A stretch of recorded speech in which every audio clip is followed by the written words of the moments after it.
আমরা জানি না খালেদা জিয়া বেঁচে আছে নাকি মারা গেছে আমরা জানি না।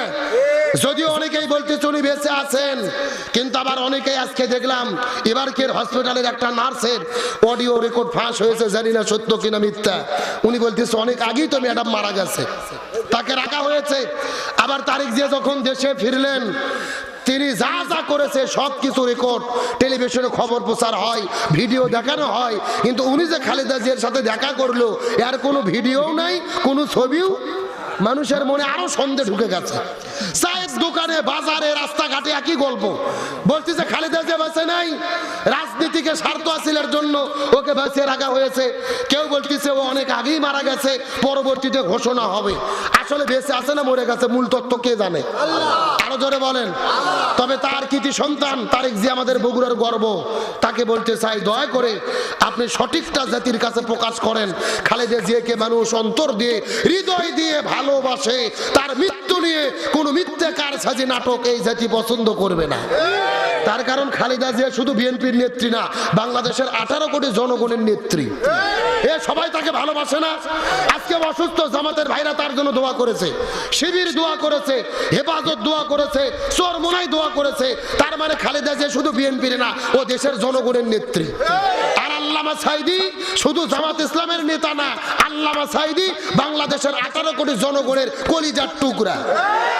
কিছু কিছু লোককে আল্লাহ দলমতের ঊর্ধ্বে উঠে জনগণ ভালোবাসে, তার মধ্যে একটা খালেদা জিয়া, তারপর আল্লামা সাঈদী, শহীদ প্রেসিডেন্ট জিয়াউর রহমান। খালেদা জিয়াকে বলা হয় আপসহীন দেশনেত্রী। কেন তিনি আপসহীন দেশনেত্রী? ইরশাদের বিরুদ্ধে আন্দোলন করতে বাতিলের কাছে মাথা নত করেনি। হাসিনের বিরুদ্ধে গত 16 বছর আন্দোলন করেছে, তার স্বামীর বাড়ি থেকে গলা ধাক্কা দিয়ে বের করে দেওয়া হয়েছে, তার বাসার চতুর্দিকে বালুর ট্রাক দিয়ে ঘেরাও করে রেখেছে, জেলে বন্দি করেছে, সবকিছু সহ্য করেছে, তাও হাসিনের কাছে মাথা নত করেনি। উনি প্রমাণ করেছে উনি আসলেই আপসহীন দেশনেত্রী। সুতরাং ভালোকে ভালো বলতে হবে। আপনি বিএনপি করতে না পারেন, আমি করতে না পারি, তবে সত্যটা আমাদের স্বীকার করতেই হবে। শহীদ প্রেসিডেন্ট জিয়াউর রহমান সংবিধানে আল্লাহর প্রতি বিশাল আস্থা এবং বিশ্বাস ঢুকিয়েছে, বিসমিল্লাহ ঢুকিয়েছে, ধর্মভিত্তিক রাজনীতির বৈধতা দিয়েছে। ওই যে তাইফে আরাফার ময়দানে নিমের গাছ রেখে গেছে লাগাইয়া, এখনো আছে না নাই? আমরা দোয়া করে আল্লাহ জিয়াউর রহমানের কবরকে জান্নাতের টুকরা বানাক, বলেন আমিন। আল্লাহ খালেদা জিয়াকে সুস্থ করুক, বলেন আমিন। হাসিনা পালিয়ে গেল, তার মানে কারণ একটা, হাসিনা ইসলামের বিরোধিতা করেছে, তাকে দেশ ছাড়া করে দিয়েছে কে? আল্লাহ। ও কিন্তু আবার মাঝে মধ্যে ভেলকি বাঁধতেছে, বলতেছে আমি সীমানার কাছে আছি, যে কোনো সময় শর্ট করে ঢুকে পড়তে পারি। আমরা বলতেছি ম্যাডাম আসেন, এটা তো আপনার বাবার দেশ, আপনি আসেন। তারেক জিয়া দেশে ফিরলো, 19 কয়েক বছর আগে বক্তব্য দিয়েছিল তারেক জিয়াকে, যে তারেক জিয়া তুই কেমন বাপের বেটা, সাহস থাকলে দেশে আয় দেখি। তো তারেক জিয়া তো দেশে আসলো, আপনিও দেশে আসেন। কথা বল না গা? আপনি শর্ট করে ঢুকবেন আর আমরা ফট করে ফাঁসির দড়ি আপনার গলার মধ্যে ঢুকাইয়া দেব। বাবু আইসো শর্ট করিয়া, ফাঁসির দড়ি তোমার জন্য রাখছি গো সাজাইয়া, রিসেপশনে বইসাই আছি ফাঁসির মালা লইয়া, বাবু আইসো শর্ট করিয়া, ফাঁসির মালা তোমার জন্য রাখছি গো সাজাইয়া। বলতে হবে কথা, ঠিক কিনা?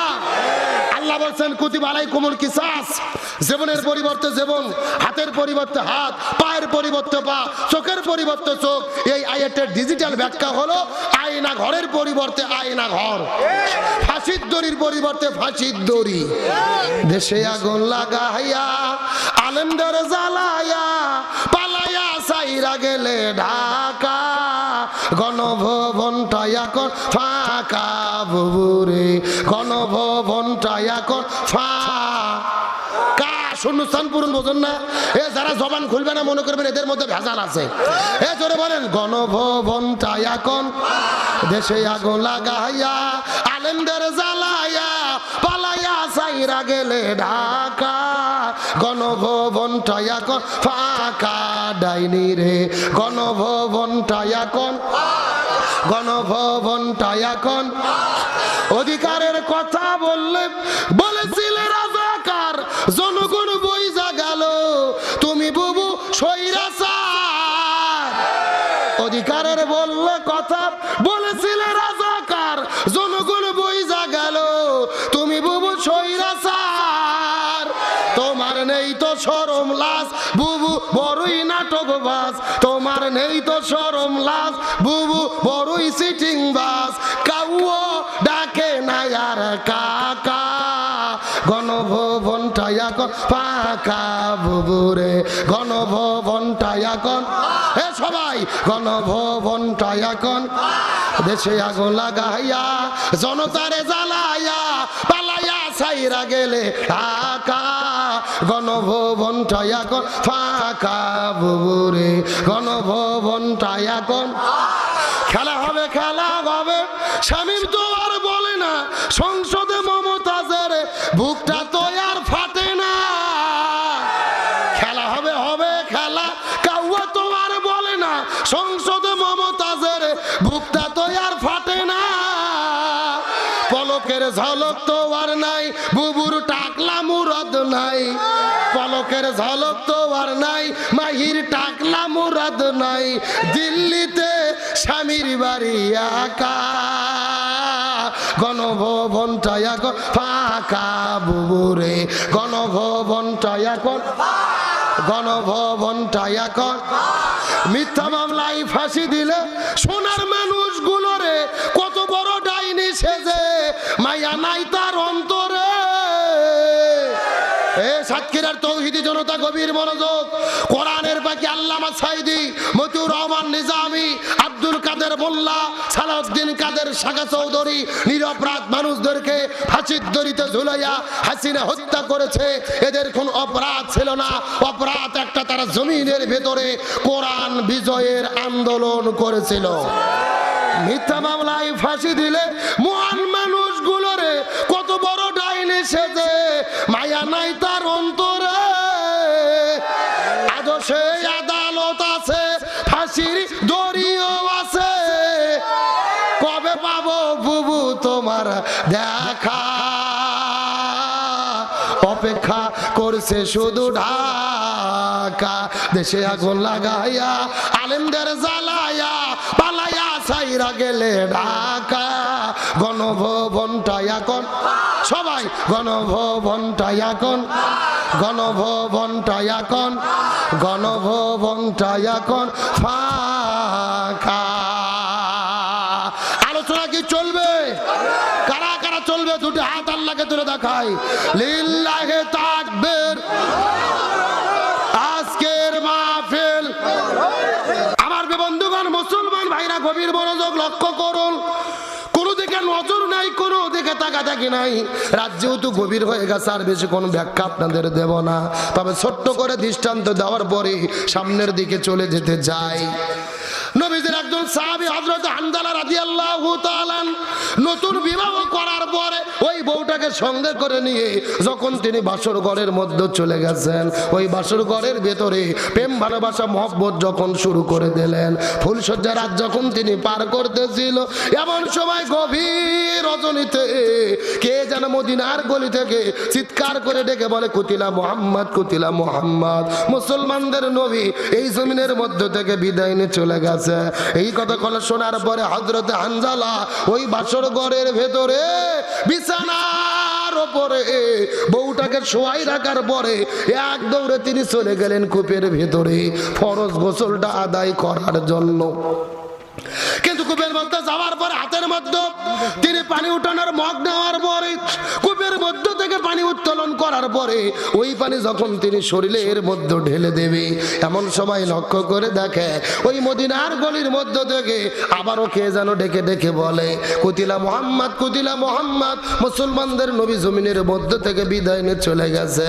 এই কথা শোনার পরে হানজালা ওই হাতের পানির মগটা কূপের মধ্যে ফেলে দেওয়ার পরে এক দৌড়ে তিনি চলে গেলেন বাসর ঘরের ভেতরে।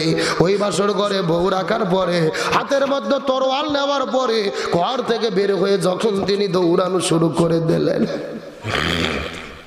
পিছন দিক থেকে বাসর ঘরের নতুন বিবি হাতটা টেনে টেনে ডাকতে বলে, ওগো প্রাণের স্বামী, আপনি যুদ্ধ করতে যাবেন, আমার কোনো আপত্তি নাই, আপনি যুদ্ধ করতে যেতে পারেন, কিন্তু আপনার তো ফরজ গোসল বাকি আছে, আপনি গোসল বাকি রেখে কিভাবে যুদ্ধের ময়দানে চলে যাবেন?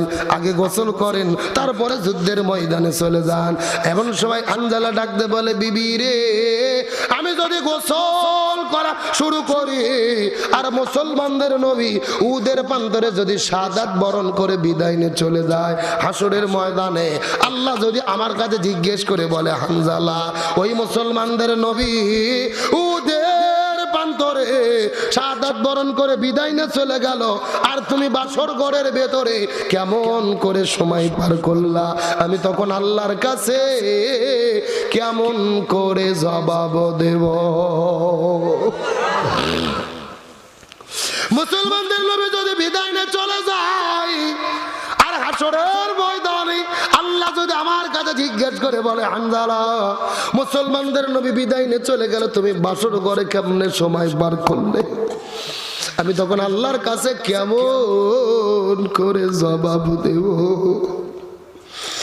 এই কথা বলে হযরত হানজালা হাতের মধ্যে তরোয়াল নেওয়ার পরে বাড়ি থেকে বের হয়ে তিনি দৌড়ানো শুরু করলেন। দৌড়াইতে দৌড়াইতে তিনি যখন উহুদের প্রান্তরে চলে গেলেন, যার পর লক্ষ্য করে দেখে কাফের আর মুসলমানদের মধ্যে যুদ্ধ শুরু হয়ে গেছে। তিনিও যুদ্ধ করা শুরু করলেন, কাফেরের বিরুদ্ধে লড়াই করলেন, সংগ্রাম করলেন। কিন্তু দুর্ভাগ্যজনক ব্যাপার হলো, তার ফরজ গোসলটা বাকি ছিল, তার শরীরটা অপবিত্র ছিল, একদিকে তার ফরজ গোসল বাকি, এই জন্য ফজর নামাজ পড়তে পারলেন না। ফজর নামাজ কাজা হয়ে গেল, জোহর নামাজ কাজা হয়ে গেল, আসর নামাজ কাজা হয়ে গেল।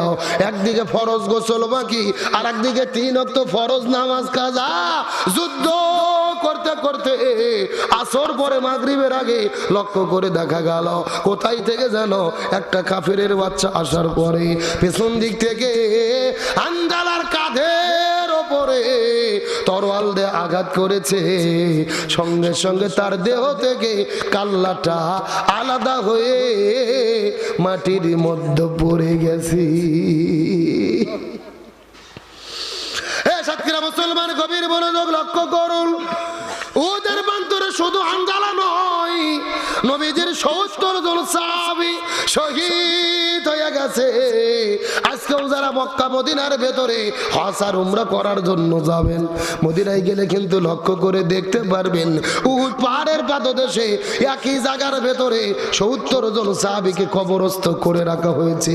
এই যে মাহফিলের প্যান্ডেলটা যেই রকম চতুর্দিক দিয়ে ঘেরাও করে রাখা হয়েছে, একই রকম ভাবে উহুদ পাহাড়ের পাদদেশে চতুর্দিক দিয়ে ওয়াল দিয়ে ঘেরাও করে রাখা হয়েছে।